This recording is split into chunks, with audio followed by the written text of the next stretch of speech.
অতিবৃষ্টির কারণে আমাদের নারায়ণগঞ্জ জেলা রূপগঞ্জ থানা বেড়িবাঁধের ভিতরে এই অঞ্চল পানিতে তলিয়ে গেছে অনেক গ্রাম, গ্রামের পরে গ্রাম।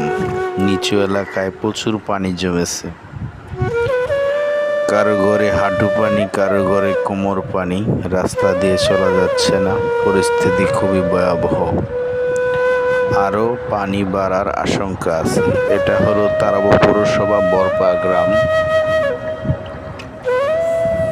দেখার কেউ নাই, চারিদিকে শুধু পানি আর পানি। কত অসহায় হয়ে পড়েছে এখানকার বাসিন্দারা।